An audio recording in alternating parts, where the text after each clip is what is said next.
ating talent, no? Talent sa ibig sabihin, no? Tao ni Boy Abunda. So, kasi dahil sa tao siya ni Boy Abunda, so wala siguro na hawak siya sa liig. So, patuloy ngayon si Boy Abunda, nagbibigay sa kanya ng donasyon yan sa kanya, no? Sa group nila. So, ayun, para makatulong sa mga taong nangangailangan. O, di ba? So, ito, sa 2016, no? 2016, nung eleksyon, no? Kaya pala hindi siya kilala sa mga DDS dahil hindi siya kilala ng Administrasyon Duterte dahil ang kanyang presidente, ito pala si Po, no? Si Po pala ang kanyang presidente. Good morning, good afternoon, good evening sa ating kababayan sa buong mundo, saan man kayo naroroon. Welcome po sa ating munting channel. Ang ating mga topics dito ay patungkol una sa mga invention, kung kaya pwede kayong bumalik sa ating mga previous videos kung gusto nyong malaman ang mga inventions na very basic na may pakinabang po sa ating pang-araw-araw. Pangalawang topic po natin ay patungkol sa health. At pangatlo ay patungkol sa entrepreneurship. At ang pang-apat na topic ay yung mga trending issues na kumakalat po sa social media. Kung ngayon ka pa lamang nakadaan dito sa ating munting channel, ikaw po ay pwedeng mag-subscribe at i-click din ang notification bell upang ma-update kayo sa ating pong mga bagong upload na mga videos. Bago tayo magpatuloy, nandito ako sa pwesto pa rin sa aking fourth floor na ginagawa, dahil doon sa baba sa second floor ay nandoon yung aking mga anak, nag-aaral sila. So saka hindi rin ayaw kong marinig nila yung aking topic na patungkol nito sa bangayan dito sa social media, kaya nandito ako sa taas para walang makakarinig sa akin. At open air din dito dahil mataas. Nagsasabi yung mga hodas na itong mga aso mo na hindi kita kayang banatan. So, pinapakita ko lang sa inyo, na wala pong tinatakotan ng boss basta nasa tama kami. Sa taong bayan po kami, ang kakampi ko po ang taong bayan. Kaya hindi po ako matatakot na banatan ka. Dahil kung may makita akong mali. So, ibig sabihin, talagang dilawan ka. Dahil nagpapanggap kayong Administrasyon Duterte. Dahil nauntol yung kasikatan mo na gusto mong mag-artista. Di ba talin ka ni Boy Abunda? Di ba talin ka ng ibig sabihin? Nag-close ang ibig sabihin dahil ng Administrasyon Duterte. Kaya ngayon, nga, di ba? Nga. So, klarong-klaro na dilawan siya. Di ba? Klaro-klaro siya nga, wala silang sinasanto. Kundi, talaga nga, diba? Yun talaga yung totoo. Kaya imposible makilala siya sa Administrasyon Duterte. Di ba? Dahil ang pinapahalaga nila ay isa talaga silang pinapakita nila na isa talaga silang dilawan. Di ba? Gumagamit lang sila sa Administrasyong Duterte. Kunwari maging shield nila. Pero pag election pala, si Po pala yung presidente nila. Di ba mga sulit ko mga patama pa ako? Ayan, manggagamit po kasi kayo. Gumagamit kayo sa hindi katotohanan. Nakakalkal ng mga baho nyo. So yan, di ba? Napakaganda yung topic natin ngayon. Ano mga aso? Di ba sabi nyo, may kalalagyan ko kung babanatan ko si Alvin? Ito ba kalalagyan ko? Gusto ko malaman kung ano ang ko. Pag babanatan ko yung aso. No, mga aso kayong pinagmalaki nyo yung Alvin na yan. Ginagamit nyo lang sa sarili nyo. Napakaganda record dapat siguro yan. No? Pero nahulangkat natin. Di ba? Dahil ba sinabi ko sa'yo, wala po tayong sinasanto dahil ang taong bayan po ang kakampi ko. No? Pag ang taong bayan na ayaw na sa akin, siyempre titigil na ako dito. Pero mahal ako ng taong bayan, siyempre tutuloy pa tayo dito. Bigyan nating reaction itong video na aking pong napanood dito sa YouTube. Patungkol ito nga dito sa bangayan, sa dalawang grupo. Itong grupo ng FLM at saka itong mga anti-FLM. At itong nagbablog dito, ang pangalan daw niya ay Bosley. So, napaka kasamahan niya na dinidipinsahan o pinagtanggol ang kanyang hero na si FLM.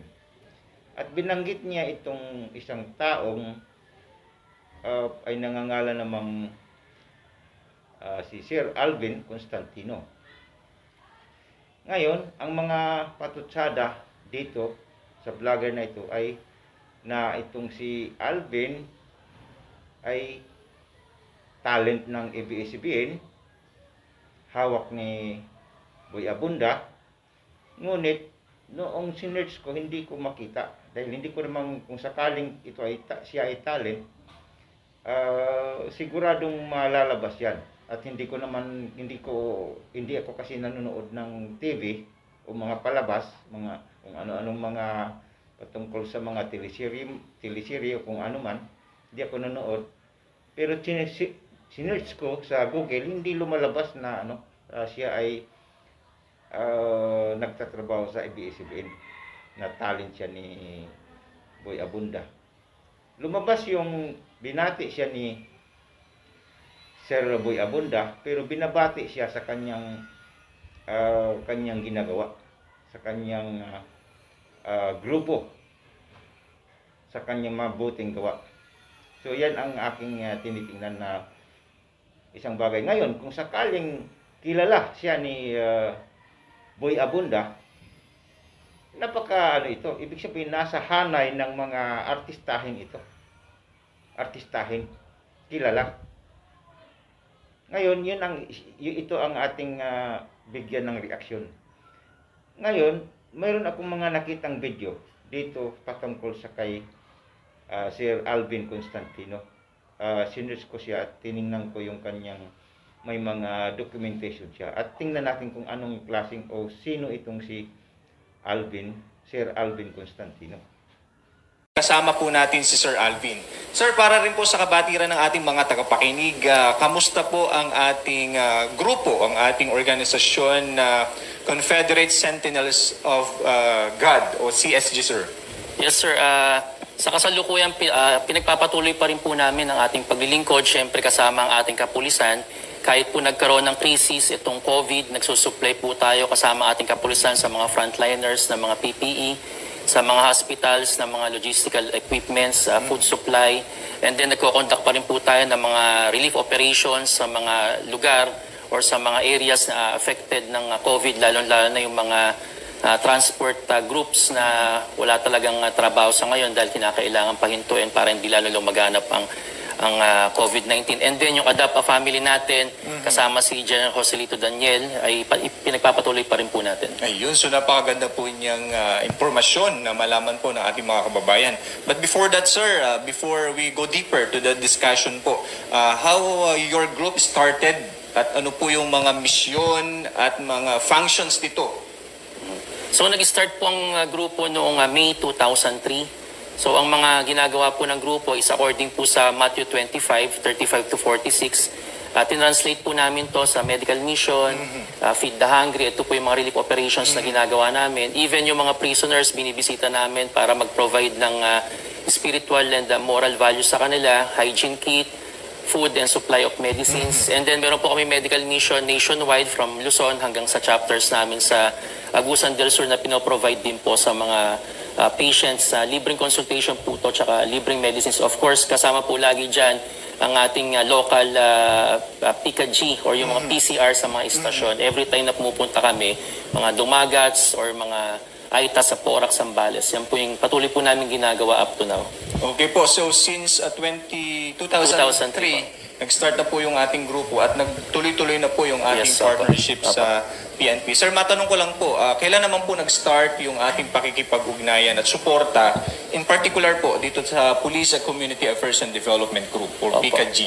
Yes po, actually po, nagpa-register po kami nung 2009 pa po. Ever since po na na-register po kami noong 2009, nag-start na po yung nilaunch na po namin sa iba't ibang istasyon, lalo na sa Quezon City Police District, kasama ang aming local District Police Community Affairs and Development Group. Ito po yung Good Deeds program namin sa kapulisan na kung saan nagbibigay po kami ng parangal doon po sa mga pulis na talagang gumagawa po at talagang nagsisipag sa kanilang tungkulin at sinosobrahan pa po nila ang kanilang tungkol. Ito pong award na to, may cash reward po, tsaka plaque of appreciation. Every month po namin ito ginagawa. So, napakaganda po yan at alam po natin na hindi lang po tayo nakakatulong sa ating mga kababayan, kundi maging sa ating mga kapulisan, Yes, di po ba? Lalo na yung ma-recognize Opo. yung good deed and efforts ng ating PNP. kapulisan, opo. Ayan po, matanong ko lang din sir at syempre para na rin sa ating mga tagapanood ng ating Facebook Live dito sa Police Community Affairs and Development Group Facebook page. Sir, meron po ba tayong mga chapters o mga katulad na grupo sa region and even international chapters po ng ating grupo? Yes po, as of now, meron po tayo sa buong Pilipinas, lalo na po sa Region 3. Meron din po tayo sa Caraga Region, under po dun sa Regional Director ng CSC na si Kin Broyones. So nationwide po, meron naman pong chapters ng CSC. Ayun. So, as of today, sir, mga ilan na po yung grupo natin, yung bilang ng grupo natin? Siguro po, mga total force po, mga nasa 5,000 pataas po. Ayun. So, 5,000 po na ito po ay naggrupo sa inyo ng walang sweldo. Ano po? Yes po, puro volunteers po sila according po dun sa advocacy tsaka sa mandate po namin sa PNP kasama po ang ating Ayun. PNP. So tama po yun kasi tayo mga Pinoy, when it comes to spirit of volunteerism, talagang active tayo po dyan. Yes, Ano? po. Talagang likas na sa puso at damdamin ng ating mga kababayan, ng mga Pinoy. Yung tumulong lalo na sa oras na merong mga kagipitan tulad nga nitong krisis na pandemya o yung ating COVID-19 pandemic. Pero sir, bukod po dito sa naging active participation natin dito sa COVID-19 pandemic, alam ko po nitong mga nagdaang taon din, lalo na yung mga nagdaang bagyo, mga tulad din sa pagsabog ng bulkan sa Taal, alam ko po na very active ang CSG. Tama po ba ako, sir? Yes po, dun sa Batangas kasama pong ating PCR, actually truck yata ng PCR yung nagamit namin, yung 6x. Nag-release kami ng mga 700 yatang relief goods kasama pong ating kapulisan. Dito rin po sa Krami nag-meeting place going Batangas dun sa affected area. At syempre sir, ngayong sineselebrate po natin ang 25th Police Community Relations Month. It is a 1-month-long celebration ng PCR. Alam ko po may mga naka-schedule kayong activities na sinasagawa. Sir, maaari niyo po bang ibahagi kung ano yung mga line of activities natin para sa ating mga kababayan? Sige po, ipagpapatuloy pa rin po namin yung pamimigay ng relief of Ayon sa video na atin nakita patungkol kay Sir Alvin, 2003, nabuo niya ang kanyang grupo. Siya ang founder. Siya ang founder ng grupo ng CSG, Confederate Sentinel of God. So, siya ang founder nito at noong 2009, na-register sila or kumbaga accepted o kinikilala sila sa mga PNP na isang grupo na registered or kumbaga legal silang mag-operate ng tulong sa PNP.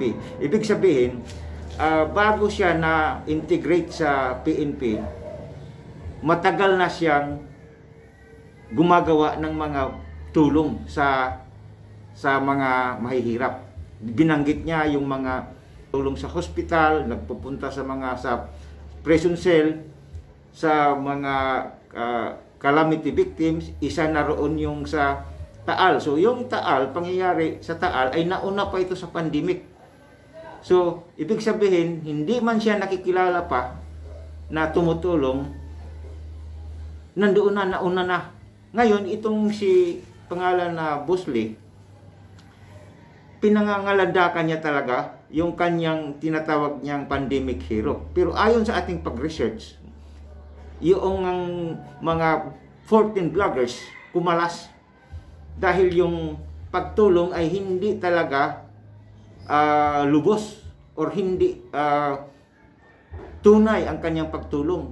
Mga props lang na ito ay strategy upang makuha ang loob ng mga tao. Props, hindi tunay na sinasabi na sako-sakong bigas, tuli-tulinada, truck-truck na mga kalabasa. Props lang daw yun, sabi ng mga 14 vloggers na dati ay nagdidepende or nagdidepensa nitong kanilang hero, tinatawag na hero, pandemic hero. So, ibig sabihin, hindi lubos or hindi talagang tunay na pagtulong, kundi ito ay props lamang upang makuha ang tiwala ng mga tao. So ibig sabihin hindi tunay na hero. At isipin mo naman yan, 14 at hindi lang 14 yan. Marami pang mga sumunod, marami pang mga supporters na dating sumusuporta doon sa tinatawag na fake na pandemic hero. Ngayon, nagiging kontra na, antay na. Ngayon, sinasabi ni itong vlogger na si Boss Lee na ito, na hawak ni Boy Abunda na talent, palagay ko nakilala lamang pero hindi talaga ito talent na nagtatrabaho sa ABS-CBN. Hindi talaga ito, siguro nakilala lang talaga at sinuportahan ang kumbaga pinuri ni Boy Abunda yung kanyang mga gawain. So dito sa puntong ito, unang-una, sikat na tao ito. Hindi ito pakunwaring sikat, kundi tunay na sikat. Isipin mo naman, makilala ka ni Boy Abunda. At sa mga ibang video doon sa profile, nakita ko na nagbigay ng greetings si Senator Bato de la Rosa kay Sir Alvin. Pati si Senator Bongo nagbigay ng greetings sa kanyang celebration. So ibig sabihin kilala. Ngayon, ikumpara natin itong kanilang pandemic hero na kunwaring pandemic hero, kasi yun nga ang kinukontra ngayon. Ngayon, yun ang sinasabi ngayon, pinaglalaban ngayon ng mga vloggers na kumalas na hindi talaga totoo. Puro panggap lang. So yun, kumpara natin doon, ang layo. Ngayon, ikumpara natin yung kanyang history, biography ng kanilang pandemic hero. Dati, kasama niya yung mga general, mga taas na opisyal sa police. Ngayon, subukan niyang lumabas kaya ngayon na nakilala na siyang panggap lang. Panggap lang na Marcos daw siya, panggap lang na mayaman. Subukan niyang lumabas ngayon sa maglaya siya kung hindi siya upakan ng mga niya na pinagluloko niyang pinapahanga sa kanya na hindi pala siya. Subukan niya. Kasi yung mga niya yan, may mga uniform people na yan, mga armed men yan, ay mayroon ibang kakaibang tapang din sila, may mga kakaibang hindi natin alam yung kanilang pag nagalit sila. Subukan niyang lumabas na niloloko lang pala niya yung pagtitiwala sa kanya na siya ay mayaman, na siya ay Marcos. Mayroong may mangyayari sa kanya. Ngayon, itong si Boss Lee, siguro feeling niya sikat. Kasi dati, nung kasi sinusubaybayan ko kwento nito, although hindi ako nagbablog kasi hindi naman talaga ako vlogger, pero sinusubaybayan ko yung kwento. Hindi siya kilala, itong si Boss Lee nito, hindi siya kilala nung nandun pa itong mga 14 vloggers, at saka yung mga iba pa. Hindi kilala yan. Tamlay lang yan. Wala ganong nanonood yan. Ngayon, nung umalis yung mga mabigating vloggers, wala nang mapuntahan yung supporters. Saan sila mapupunta? Itong, kumbaga, matapang. Kasi, feeling sikat na nga, itong si Boss Lee, matapang siya. So, siyempre, yung mga tao na yon, wala silang mapuntahan. Kaya napunta ngayon yung mga followers ng kanilang pandemic hero, na sabi nga kunwari lang na hero, napunta doon sa kanya o sa mga iba pang vloggers na natira doon. Kaya sikat siya. Pero sikat, paano ka magiging sikat? Sino ang mga tagahanga sa'yo? Kung para sa akin, kung ang tagahanga ko naman ay yung mga taong hindi nag-research, hindi pinapagana ang tamang utak o tamang kaisipan, wag na lang ako maging sikat. Pero kumpara natin dito kay Sir Alvin, sinong mga kakilala niya? Isipin mo, makilala ka ni Boy Abunda? Isipin mo, makilala ka ni Senator Bato de la Rosa? Senator Bongo? Isipin mo yung kilala ka, sinasaluduhan ka, ginigreet ka. Ngayon, kumpara natin yung kanilang pandemic hero. Ikumpara natin si Boss Lee. Sinong kilala? Kilala ba siya ni Senator Bato? Wala. So, ano lang yan, feeling sikat lang yan. Yung sinasabi ni Boss Lee na appointed lang siya ni President Duterte, mali po ang pagkaunawa. Ganito, so 2003, nag-umpisa yung kanyang grupo, siya ang founder, and then 2009, na-accepted siya bilang legal, non-government organization na maglingkod o magserbisyo sa mga pulis, yung mga good deeds, halimbawa magbigay ng awards o mga tulong. Accepted sila, legal, recognized sila na organization, non-government organization. So hindi siya originally employed sa government. Ngayon, nung na-recognize siya doon sa PNP, sa hanay ng kapulisan, binigyan siya ngayon ng katungkulan. So, binigyan siya ng katungkulan upang lumaganap ang kanyang serbisyo. So, mayroong support sa mga kapulisan, lahat na kanyang mga gagawin upang makaabot sa mga malalayong lugar, sa mga liblib o kung saan dahil may support sa mga kapulisan. And then, inappoint siya. Inappoint na bilang General Secretary of Civil and Social Affairs.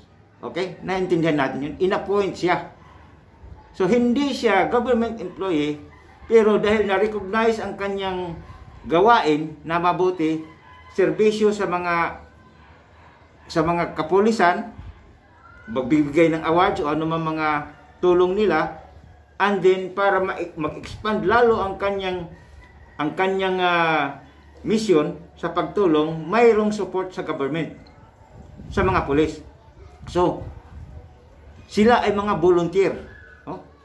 Pag walang sweldo, volunteer nga eh. Walang sweldo, volunteer, sarili nilang tatrabaho, sarili nilang pera, and then tinulungan ng government, sinuportahan. Okay? So, non-government, so hindi siya employed sa government. Ngayon, para lalo pang lumawak, magkakaroon na legal ang kanyang mga activities at lalo pang may basbas ang kanyang mga ginawa siyang or inappoint siyang General Secretary of Civil and Social Affairs. Nakuha natin yon. So, dahil pinagkatiwalaan siya ng ating Pangulo. So, kailan siya ang ating Pangulo may katungkulan? Nito pa lang 2016. Pero ang kanyang recognition, 2009 pa lang na-recognize na siya sa mga PNP. Okay? So, basahin natin. Ngayon, ano ang record niya dito? Napakagandang record. Wala siyang hindi ka pwede pagkatiwalaan ng pinakamataas na posisyon sa bansa kung mayroon kang bad record. Mayroon kang kunting bagay, may kunting reklamo sa iyong pagkatao. Ngayon, ang kanyang idolo. Anong record? Nandun sa kulungan. So saan ang komparasyon doon? Nasaan ang kung ikumpara mo nasaan ngayon? Yung kanyang idolo nagpapanggap na Marcos. Hindi Marcos. Kaya nga nagpapanggap eh. Nagpapanggap na mayaman. Wala namang kahit isang negosyo. And then nakapagpenetrate siya sa mga tiwala ng tao. Dahil nagpapanggap na Marcos, nagtiwala yung mga mataas na leader sa pulis. Ngayon subukan niya. Subukan niyang lumabas. Ngayon nalantad na siya ay nagpapanggap lang. Ewan ko lang kung anong mangyari sa kanya. So, andun yung comparison ng layo. Ang layo. Walang record si Sir Alvin. Itong kanyang iniidolo, ang daming record, ang daming humahabol dahil may atrasong swindling, atrasong estapa. Ano ang comparison diyan? Ngayon, feeling sikat si itong vlogger na ito, yung pangalang Boss Lee. Sikat siya, feeling lang, pero hindi talaga kasi hindi naman siya kilala ni Senator Bato de la Rosa. Hindi naman siya kilala ni Boy Abunda, hindi naman siya kilala ni Senator Bongo. Sino ang mga humahanga sa kanya? Yung mga taong hindi nag-research. Yung mga taong hindi pinapagana ang isip. Oh, sino? Yun lang ang humahanga sa kanya, feeling sikat ka na. So, yan ay hindi natin siya sinisiraan dahil totoo po, yung mga karamihang humahanga sa kanilang pandemic hero raw, hindi nag-research. Yung pamilya nga niya, hindi niya kinikilala eh. Nasaan? Nasaan ngayon? Lumantad ba? Hindi lumantad. Kasi ayaw nga, kunwari nga daw siya Marcos. Hindi naman siya kinikilala na Marcos. Ayaw, ngayon, sa kanyang pamilya, ayaw rin lumantad. Kasi, siyempre, makikilala na hindi talaga siya Marcos. So, wala tuloy siyang pamilya ngayon. Yan ba ang ating hahangaan? Yan ba ang hero nyo? Na panggap lang at walang relasyon, walang nagmamahal na asawa, walang nagpapakitang pagmamahal sa kapatid. Ganyan ba ang klaseng ano? Itong isa, daming humahanga dahil ang daming natulungan. Magandang tanghali po sa inyong lahat. Ako po si Alvin Constantino, Director ng Confederate Sentinels Group o mas kilala sa tawag na CSG. Ang CSG ay voluntaryong samahan na nagbibigay ng medical mission, relief and rescue operations at anti-criminality campaign program. Kami po ay voluntaryong nagbibigay ng mga proyekto na ito sa pamamagitan ng tulong ng iba't ibang kasapit ng CSG at ng mga pribadong sektor. Wala po kaming inaasahan o hinihinging kapalit at hindi po kami humihingi at kailanman ay hindi kami tumanggap ng pera sa ating pamahalaan. Kamakailan, ako po kasama ng mga kasapi ng CSG ay ini-endorso ang kandidatura bilang Pangulo ni Mayor Rodrigo Duterte dahil alam namin na siya lamang ang nararapat na pinuno na may tapang at malasakit at yan ang kailangan ng ating bansa. Sa lahat ng kandidato, siya lamang ang hindi naninira sa kapwa niya kandidato. Hindi siya puro dada at alam namin kikilos siya para sa ating bayan. Sa kasalukuyan, ako po ay nagbigay ng kautusan sa aking Chief Marshal upang magpadala ng 200 Marshal at Medical Unit sa Luneta para magbigay ng seguridad at kaligtasan sa lahat ng supporters ni Mayor Rodrigo Duterte na dadalo mamaya sa Luneta Rally. Ito ay voluntaryong pagkilos namin. Hindi kami humihingi ng kahit ano o naghihintay ng kapalit mula kay Mayor Rodrigo Duterte. Dahil alam po namin na si Mayor Rodrigo Duterte ang nararapat na kandidato bilang presidente. Kaya't samahan niyo po ako at tulungan niyo po ako na suportahan at i-endorso bilang Pangulo ang isang taong may tapang at malasakit. Ang si Presidente Mayor Rodrigo Duterte ang ating pong ihalal sa darating na May 9 bilang Presidente ng ating bansa. Ayun, kita natin. Voluntaryo, nagsasakripisyo na walang sahod at antimano, ini-endorso niya, pinapanawagan sa kanyang mga members na suportahan sa eleksyon nung nakaraan si President Duterte at nagbigay siya ng information or pahayag na magpadala ng 200 marshals doon sa campaign ni President Duterte. Mayroon ba silang ganon? Mayroon bang magagawa ba yan ng grupo nila, mga grupo ng FLM? Magagawa ba nila? May magmamando lang ng ganon? 200 marshals? May marshals kayo ng 200? Sinasabi lang ng ganon? Malakas na tao ito. Ngayon, binabalahoran niya kung ano-anong pinagsasabay. Hindi tayo naninira dito dahil balahoran niya kung ano-ano daw na Boy Abunda, ganito.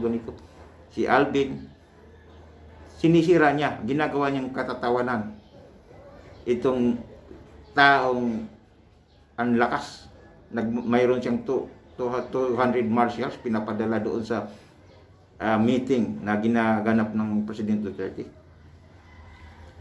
Kaya ngayon nagpapakalat siya ng fake news na dilaw daw ito si Sir Alvin, na si Grace po daw ang kaya ang fake news madaling madaling rebat, madaling sunugin. Kasi ang totoo, Ilalabas ang totoo, hindi mo talaga, ayan, sinasabi niyang dilawan, Grace po, nasaan doon? Sila nga yung pinaka-security doon sa ating presidente.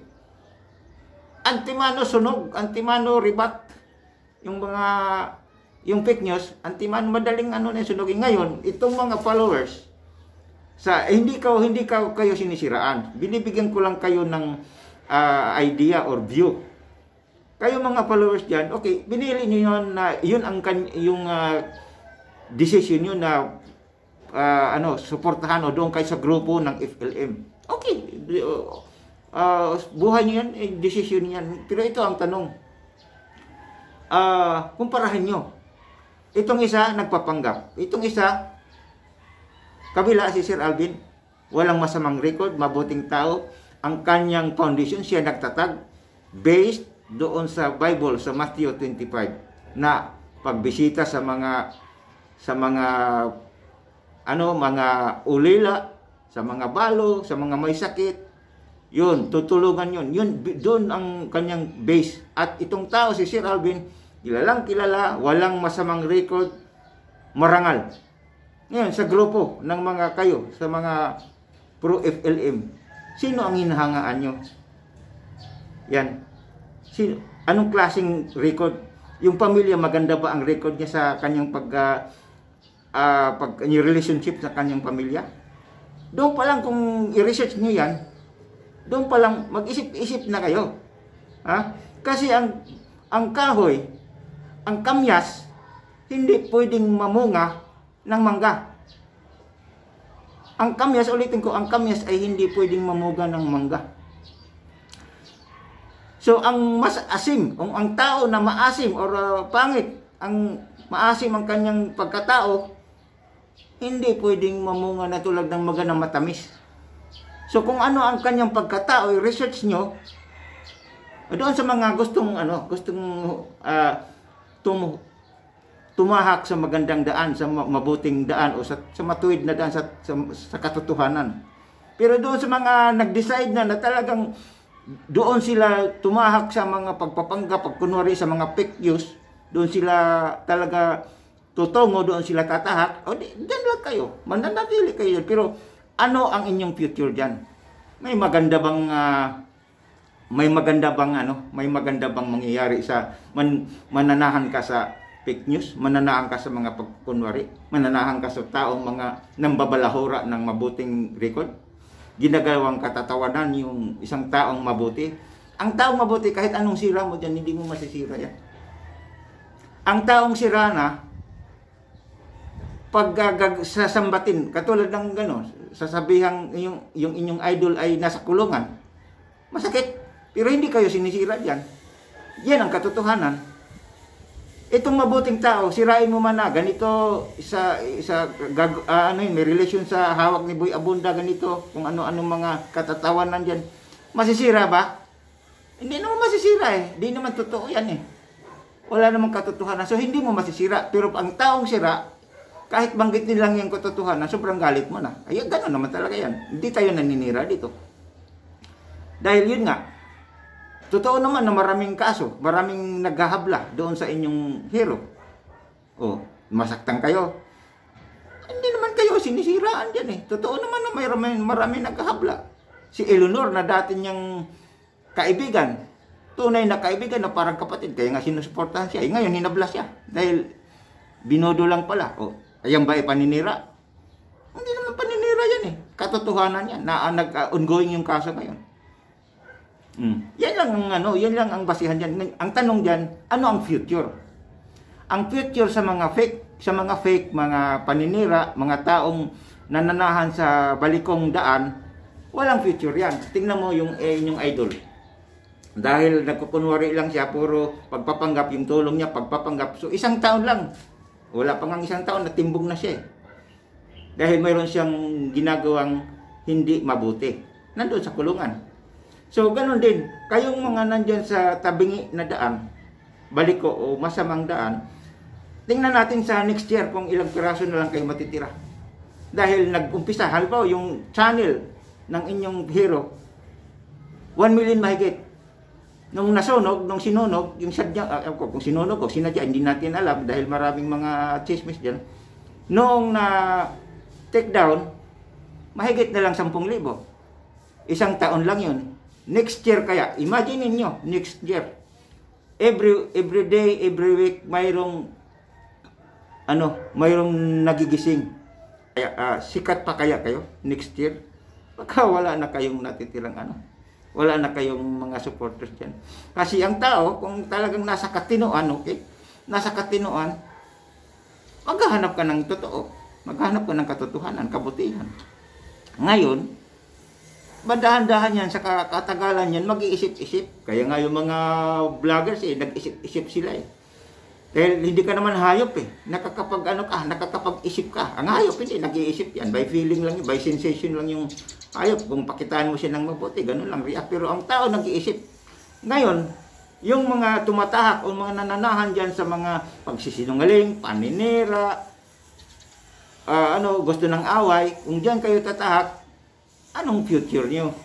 Itong isa, walang masamang record, puro kabutihan. Ngayon, mayroon pang makinaryas. Yan ang makinaryas. Binigyan ng suporta ng gobyerno. Pwedeng gamitin yung mga makinaryas ng gobyerno kasi pinagkatiwalaan na Sa inyo, sa kabila ninyo, mauubusan kayo kasi wala kayong makinaryas. Mauubusan kayo ng resources. So ngayon sinasabi nyo, papantayan ang gawa ng inyong hero. Sobrang pantay. Sobrang papantayan yan. Sobrang-sobra. Kasi unang-una yung tulong noon sabi nga ni Kabisi, hindi naman totoo yung talagang tuli-tulinada. So ibig sabihin, panggap lang yun. So madaling papantayan yung panggap na yun. Patuloy mo, isipin mo, mula pa noong 2003, nag-umpisa yung kanilang tulong. Yung inyong grupo ay nag-umpisa lang noong Marso, noong nakaraang taon. O ngayon pa lang, wala na kayong makinaryas. Mga tauhan, si Sir Alvin, isang pahayag lang, isang mando lang. Okay, magpadala ko ng 200 marshals. Magagawa niyo ba yan, Antimano? Wala kayong makinaryas, wala kayong power kasi hindi kayo sinusuportahan ng gobyerno. Wala kayong legal backup sa ating government. Ngayon, itong grupo na ito, yung kay grupo ni Sir Alvin, itatawag ko dito talaga ay bayanihan, confederate. Sama-sama ng mga resources. Ngayon, sira-siraan yun na hindi naman yung pira yan Pira ng taong bayan. Hindi Members, sakripisyo ng members, mga walang sahod. Sakripisyo, voluntary nga Tapos yung pera pa nila, ginagastos. Ngayon, kung sino mang gustong tumulong at magpa-member, sakripisyo din. Hindi tulad sa grupo sa inyo, sa Pro-FLM, na may hindi pa legal, hindi legal, hindi accepted sa government kasi kapag tumulong ka sa isang local, makipag-coordinate ka sa government, makipag-coordinate ka sa mayor.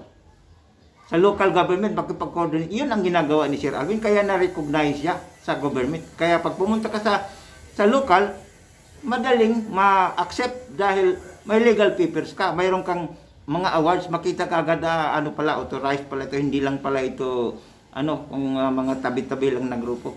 Yun yung sinasabi natin. Yun ang tanong. Ano ang future? Doon tayo sa future makatingin. So ngayon, yung mga mayayaman dyan, na gusto talagang tumulong, na hindi lang hot-hotin yung inyong mga kayamanan sa pagpalipad-lipad, okay, lipad, mag-super chat doon sa live stream. Okay, pera nyo yan.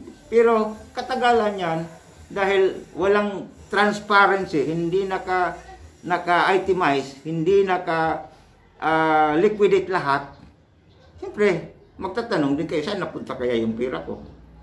Siyempre, kahit nagbigay ka kusa mo yan, magtatanong ka rin, nalapat kaya sa maayos, baka napunta kung saan-saan yun. May mga chismis na yung iba dyan ay yumaman na. Dati hindi naman mayaman, ngayon sikat na, mayaman na. Nasa sa inyo yan, sarili nyo yan. Pero pagdating yan sa future, dahil simple nga, sabi nga natin, tao naman yung mga supporters dyan, hindi na naman hayop yan, nag-iisip din yan. So, after 1 year niyan, 1 year after tatakbo ang mga panahon, anong future? So tatayo ako sa PADI, supportahan ko si Sir Alvin. from time to time, mag-vlog ako, support dito sa gawain ng kay Sir Alvin. So, suportahan ko din yung mga vloggers na sumusuporta sa kanya. Doon ako susuporta dahil may magandang future dito. At siyempre mo, isipin mo na 2003 pa lang. Kasi ang pag-establish ng grupo, hindi madali. Parang negosyo yan, hindi madali ang pagtatayo ng grupo or hindi madali. Yan nga, ang recognized na grupo, hindi madali yan. Pagpapakilala mo sa government, sa mga taong may katungkulan, hindi madali yan. Ngayon, itayo na yan, mayroon na siya mga award. Kumbaga, madali ng smooth sailing na ang pag-angat niyan. Pagpakita sa mabuting gawa. So, ito, susuportahan ko yan. Dahil ang aking mission naman ay para sa pag-unlad ng tao. Sabi naman ni Boss Lee, sa taong bayan daw siya, mga ginagawa daw niya, ang kapanig daw niya yung taong bayan. Taong bayan, wala pa nga kayong 100,000 eh. Taong bayan na ang sasabihin mo. Samantalang yung ang vlogger sa mga ibang vloggers yan, banggitin na natin yung sa mga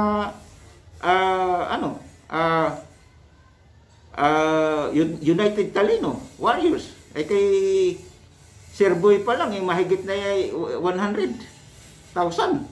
Kay Sir Makmak pa lang, dalawang 200, halos 240,000. O sabihin mo taong bayan yung ang tinatayuan mo, parang hindi yata, parang lang yun. Feeling lang yun, pero sa totoo hindi, kasi ilan lang kayo eh. Tapos feeling kayo marami, dahil mga marami yan, dahil yung iba dyan nakikiusyuso talaga. Pero yung marami, mga tao na hindi nakikisali dyan, mas marami.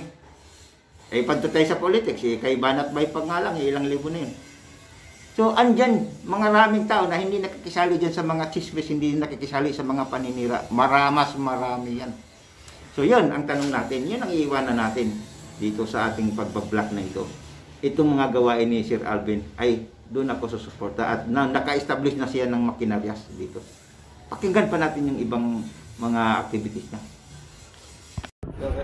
Magandang hapon dun sa mga kaibigan kong 14K, syempre kila Inay Mary Ann at Itay Nestor.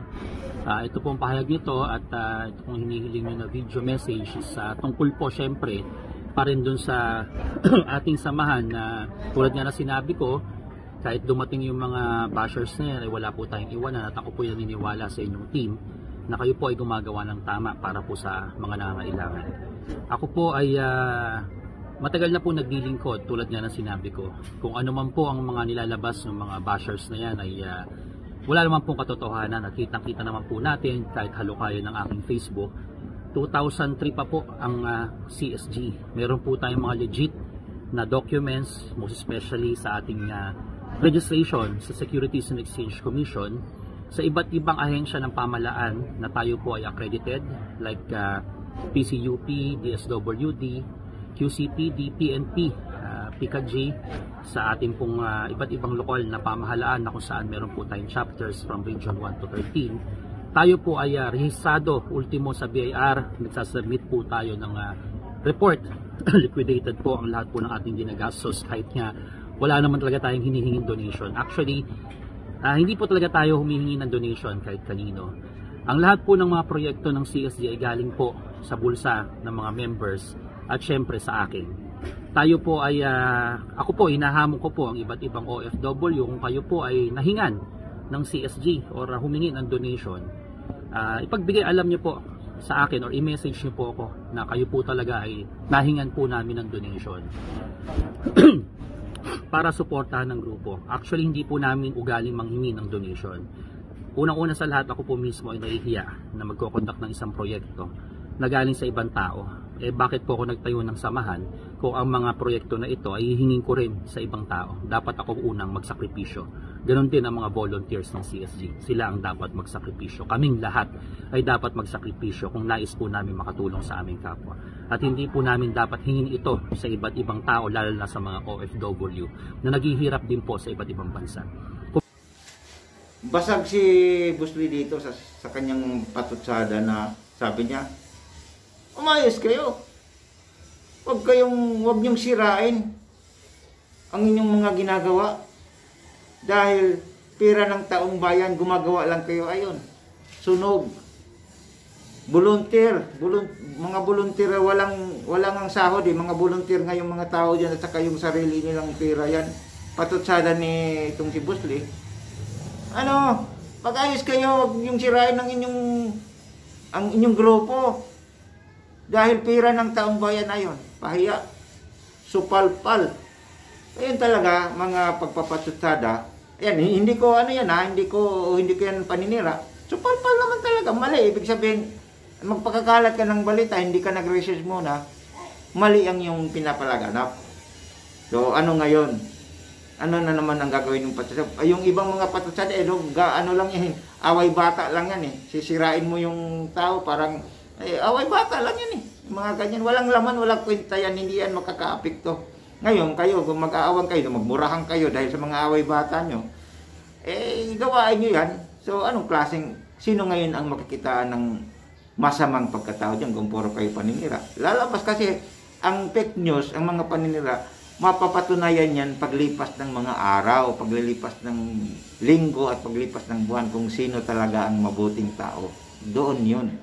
So, ayan, hindi yan tira ng taong bayan, sarili nilang pagtatrabaho, hindi totoo yung sinasabi mo na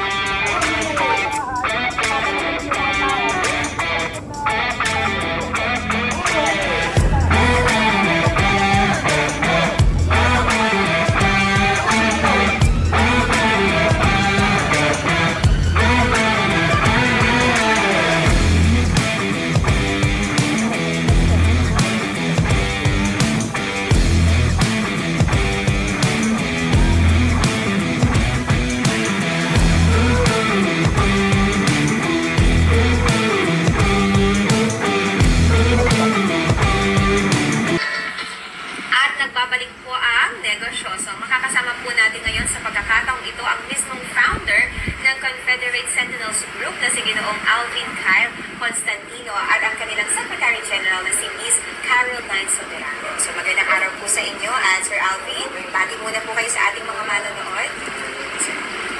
Magandang tanghali po sa inyong lahat. Yes, Carol. Magandang tanghali po sa inyo lahat. Okay, so ito po kanina naipakita na natin sa ating mga kababayan itong CSG na isang grupo po na talagang handang tumulong sa ating mga kababayan. Pero para mas lalo pa po nilang maintindihan itong inyong advokasya, itong inyong misyon, Sir Alvin, paano ba ito nagsimula bilang founder? Bakit niyo naisip na may pangangailangan ba tayo talaga na magkaroon ng ganitong grupo po dito sa ating lugar? Hindi naman po siya yung talagang pangailangan dahil nandiyan naman po talaga ang ating pamahalaan para tulungan tayo. Pero ito pong grupo na itinatag ko is more on po sa pagmamahal natin sa ating Panginoon Diyos. Kasi doon po sa Matthew 25:35 to 36, doon po niya sinabi yung feed the hungry, give drink to the thirsty, clothe the naked, visit the sick, visit those in prison, and welcome the strangers. Ito po lahat, dito po umiikot lahat ng projects namin sa CSG. Pupunta po kami sa mga nakakulong para bigyan sila ng mga pagkain at pag-conduct ng moral and social lectures. And then yung visit the sick naman is yung medical mission. Pupunta po kami sa iba't ibang lugar sa Pampanga. Actually last year sa Porac, Pampanga, mga haitas po binisita namin. Free consultation and free medicines yun naman po yung visit the sick. And then clothe the naked, give drink to the thirsty, and feed the hungry. Ito naman po yung ginagawa namin pag may mga natural calamities sa iba't ibang lugar na may chapters kami and kahit wala kami chapters para magbigay ng relief goods and rescue operations. Okay, so parang yung Great Commission or part of the Great Commission of our Lord Jesus Christ po yung ginagawa po natin. At ito po ay isang non-government organization, non-partisan po. Ito po yung tinatag ng mga kababayan natin. Gusto pong talagang tumulong. Mga volunteers po ito, gaya ni Ma'am Caroline. So Ma'am Caroline, kayo po bilang isang miyembro at ngayon po isa na kayo sa mga opisyal ng CSG. Ano po ang pakiramdam or ano yung parang naghikayat sa inyo to be part of this group? Siyempre po, una-una, nakita ko yung mga kasamahan ko na talagang desidido sila sa pagtulong, kanya nainganyo ko. Ang ating pong founder, ang aming founder, talagang nakita ko yung talagang gusto niya, yung mga mission niya, yung maganda talaga maganda yung mga bunga nito sa lahat. Siyempre po, nakakatulong tayo sa iba. Pero mahigit po sa lahat, bukod doon sa pagtulong sa iba, syempre, kami po, nakakuha kami ng napakalaking grasya talaga kung talaga tutulong kayo ng taos sa puso. Sabi nga, it's better to give than to receive. Yun po yung parang hindi matatawarang pakiramdam kapag meron kang natutulungan, lalong-lalo na yung mga lubos na nangangailangan. And speaking of yung mga pagtulong po natin, like this year, sir, ano ba yung mga activities na naka-line up natin ngayon? Specifically, like if you have projects in Central Luzon, like dito sa Pampanga, I believe you have chapters, here in Yes po, Pampanga. ngayon po darating na June, magkakaroon po, pababayin po namin yung first chapter po namin sa Pampanga, which is Masantol chapter, kay Kagawad Randy Guevara, Kagawad Lazaro, na bababa po kami doon to give consultations, free consultations with medical doctors and free medicines to followed by Nueva Ecija and Bataan. Okay, so yun po, sa mga kababayan po natin, ito'y bukas sa lahat, sa nangangailangan. May mga members lang kayo per, municipality, kung saan halimbawa, yung po pangangailangang medical, pwede po magparehistro ba doon? Paano po, sir, ma-avail yung mga services na hatid ng CSG? Yung mga chapters po namin, yung mga officers sila po yung nag-organize sa mga barangay nila para po magkaroon ng pre-registration, para po pagdating ng operations, lahat po ay makater po ng aming organization. Okay, sa ngayon, sir, napakalawak na ng inyong pong grupo sa mga panahon na matagal na rin po kayong nandito at talagang tumutulong sa ating mga kababayan. Gaano nakarami itong mga miyembro po natin sa pangkalahatan at dito rin po sa Central Luzon? Ang members po namin halos hindi po ako makapagbigay ng total force niya, pero ang members po namin from Luzon to Mindanao hanggang Agusan del Sur, mayroon po kaming chapter doon sa Bayugan District, care of Akin Briones. So kalat po siya halos sa iba't ibang lugar na po sa Metro Manila hanggang mid-part po na Mindanao. Okay, gaano naman karami yung bilang ng mga natutulungan na natin? Napakarami po ng mga aspects na nabanggit yung kanina, kung ito man ay sa disaster, ito man ay pantulong medikal, ito man ay sa mga sa edukasyon, so napakalaki ng sak naman. Yung relief and rescue operations, dahil ito yung emergency kasi minsan pag may nasubukan na ganito, hihingi sa amin ng relief goods and then ang clothes ay pamibigay, hindi ko na sinasama sa pagkaon niya sa tali. Yes, ma'am. Si Ma'am Caroline naman, Ma'am Caroline, ito po, paano naman maging beneficiaryo nitong mga programa ninyo? Sabi niyo, sir, napakalawak na nga nitong inyong pong sakop ng inyong grupo. May iba't iba ng mga chapters sa ibang bansa. Pero like itong mga manonood po natin ngayon, na gustong maging, maging kabahagi dun sa mga natutulungan ninyo, ano pa yung dapat nilang gawin? So, dapat lang po, makasama sila sa mga proyekto. Siyempre po, volunteered ko sa loob na sumasama sa pagtulong. Napakadami din naman po naming proyekto na angkop naman din po sa kasarian, tulad niyo sabi ninyo kanina, ako babae, lalaki, meron naman din po kami mga proyekto para sa mga lalaki. Ang benepisyo kung makukuha dito, meron po kaming scholarship, tapos yung mga nagiging member po namin, nakakakuha sila ng pre-medication, meron din pong medical mission para sa lugar nila, nagbibigay kami. At saka po, syempre iba po yung benepisyo na natatanggap namin mula sa taas. Yes po, yung magiging blessing po. So, sir, kung sakali may mga upcoming activities ba kayo na pwede po nating ipahayag sa ating po mga televiewers, if you have activities for registration for new members, or even ito pang mga parating pa po ng mga activities ninyo na gusto nyo rin po ihayag sa ating po mga manonood. Sir Alvin. Yes, dito sa may Pampanga, meron po kaming Masantol chapter, kay Kagawad Randy Guevara, pwede po kayo magpa-member sa kanya. At and then sa Metro Manila naman, nandiyan po ang ating consultant na si Colonel Marcelino Petroso and Colonel Crisanto Nieves para naman po sa mga taga Metro Manila. And then sa lahat continuous po ang programa ng CSG ng recruitment ng membership. So anytime naman po, nandiyan naman po yung mga hotlines namin na pwede nyo tawagan sa Facebook, especially sa Facebook po na pwede nyo po makontak ang aming Secretary General at ang headquarters ng CSG. Okay, maraming salamat po Sir Alvin and Miss Caroline sa inyong oras at sa mga kababayan po natin gusto po o may puso para tumulong maging kabahagi na po nitong Confederate Sentinels Group na talagang meron po talagang misyon advokasya na makatulong sa ating mga kababayan. Samantala, manatili po kayo Yung sinasabi ni Boss Lee na appointed lang siya ni President Duterte, mali po ang pagkaunawa.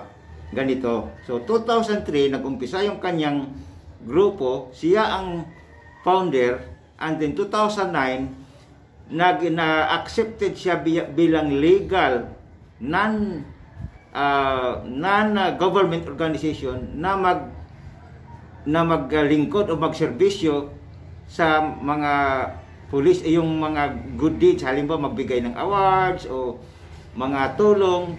Accepted sila, legal, recognized sila na organization, non-government organization. So hindi siya originally employed sa government. Ngayon, nung na-recognize siya doon sa PNP, sa hanay ng kapulisan, binigyan siya ngayon ng katungkulan. So, binigyan siya ng katungkulan upang lumaganap ang kanyang serbisyo. So, mayroong support sa mga kapulisan, lahat na kanyang mga gagawin upang makaabot sa mga malalayong lugar, sa mga liblib o kung saan dahil may support sa mga kapulisan. And then, inappoint siya. Inappoint na bilang General Secretary of Civil and Social Affairs. Okay? Naintindihan natin yun. Inappoint siya. So, hindi siya government employee, pero dahil na-recognize ang kanyang gawain na mabuti, serbisyo sa mga kapulisan, magbibigay ng awards o anumang mga tulong nila, and then para mag-expand lalo ang kanyang mission sa pagtulong, mayroong support sa government, sa mga pulis. So, sila ay mga volunteer. No? Pag walang sweldo, volunteer nga eh. Walang sweldo, volunteer, sarili nilang tatrabaho, sarili nilang pera, and then tinulungan ng government, sinuportahan. Okay? So, non-government, so hindi siya employed sa government. Ngayon, para lalo pang lumawak, magkakaroon na legal ang kanyang mga activities at lalo pang may basbas ang kanyang mga ginawa siyang or inappoint siyang General Secretary of Civil and Social Affairs. Nakuha natin yon. So, dahil pinagkatiwalaan siya ng ating Pangulo. So, kailan siya, ang ating Pangulo may katungkulan? Nito pa lang 2016. Pero ang kanyang recognition, 2009 pa lang na-recognize na siya sa mga PNP. Okay? So, basahin natin. Ngayon, ano ang record niya dito? Napakagandang record. Wala siyang hindi ka pwede pagkatiwalaan ng pinakamataas na posisyon sa bansa kung mayroon kang bad record. Mayroon kang kunting bagay, may kunting reklamo sa iyong pagkatao. Ngayon, ang kanyang idolo. Anong record? Nandun sa kulungan. So saan ang komparasyon doon? Nasaan ang kung ikumpara mo, nasaan ngayon? Yung kanyang idolo nagpapanggap na Marcos. Hindi Marcos. Kaya nga nagpapanggap eh. Nagpapanggap na mayaman. Wala namang kahit isang negosyo. And then nakapagpenetrate siya sa mga tiwala ng tao. Dahil nagpapanggap na Marcos, nagtiwala yung mga mataas na leader sa pulis. Ngayon subukan niya. Subukan niyang lumabas. Ngayon nalantad na siya ay nagpapanggap lang. Ewan ko lang. So, andun yung comparison ng layo. Ang layo. Walang record si Sir Alvin. Itong kanyang iniidolo, ang daming record. Ang daming humahabol dahil may atraso. Atrasong swindling, atrasong estapa. Ano ang comparison diyan? Ngayon, feeling sikat itong vlogger na ito, yung pangalang Bosley. Sikat siya, feeling lang, pero hindi talaga. Kasi hindi naman siya kilala ni Senator Bato de la Rosa. Hindi naman siya kilala ni Boy Abunda. Hindi naman siya kilala ni Senator Bongo. Sino ang mga humahanga sa kanya? Yung mga taong hindi nag-research. Yung mga taong hindi pinapagana ang isip. Sino? Yun lang ang humahanga sa kanya. Feeling sikat ka na. So, yan ay hindi natin siya sinisiraan dahil totoo po, yung mga karamihang humahanga sa kanilang pandemic hero raw, hindi nag-research. Yung pamilya nga niya, hindi niya kinikilala eh. Nasaan? Nasaan ngayon? Lumantad ba? Hindi lumantad. Kasi ayaw nga, kunwari nga daw siya Marcos. Hindi naman siya kinikilala na Marcos. Ayaw, ngayon, sa kanyang pamilya, ayaw rin lumantad. Kasi, siyempre, makikilala na hindi talaga siya Marcos. So, wala tuloy siyang pamilya ngayon. Yan ba ang ating hahangaan? Yan ba ang hero nyo? Na panggap lang at walang relasyon, walang nagmamahal na asawa, walang nagpapakitang pagmamahal sa kapatid. Ganyan ba ang klaseng ano? Itong isa, daming humahanga dahil ang daming natulungan. Nung kanyang grupo, yung Confederate Centennial of God, sarili niya yon. Ngayon, yung office na binigay sa kanya is iba yon. Yung General Secretary of Social Affairs, iba yon. Binigyan siya ng upang lumakas ang kanyang magandang gawain o magkakaroon ng puwersa legal, inappoint siya na magiging General Secretary. Kaya ayusin natin, ililiwanagin natin sa mga tao dahil yung mga tao madaling maniwala yung fake news yung ating ipapakalat na sabihin mo, empleyado ka sa gobyerno, ayusin mo at masisira. Paano masira? Hindi natin pwedeng sirain ang isang mabuting bagay o isang mabuting tao. Hindi mo kayang sirain yan dahil mapapatunayan yan, lalabas yan paglipas ng araw dahil yung kanyang ginagawa hindi magbabago.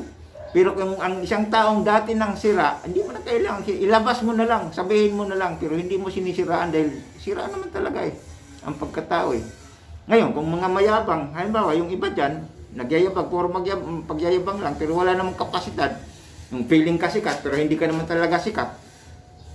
Yung magpapanggap kang mayaman, magpapanggap ka ng ganito, panggap lang yun paglipas ng mga araw niyan, ilalabas ng katotohanan kasi nagpapanggap ka nga lang Yung feeling sikat ka, pero hindi ka naman talaga sikat, paglipas niyan, wala, lusaw din. Parang bula lang yan na sa puputok at wala na kasi ano lang ka, feeling ka lang So dito ako sa hindi feeling. Hindi pa nga, ayaw pa nga mag-YouTube ayaw pa nga papakita sa publicity. Dahil hindi ang mga taong matino hindi sa publicity makikita ito sa gawa. Isipin mo, ni-recognize ka ng government. Kilala kaugnay siya sa mga general. Kay General Nieves o mga ibang mga general diyan, kilala siya. Kayo diyan na feeling sikat, kilala ba kayo? Yung inyong hero. Dati nakikilala siya pero subukan niya ngayong lumabas. Kung anong mangyari sa kanyang mga patutsada noon. Doon yun. O kayo mga followers dyan, mag-isip-isip kayo. Mag-isip-isip kayo. Mamili kayo. Sa pagkukunwari, sa mga fake news, o tataha kayo sa katotohanan. Ngayon, after balancing everything,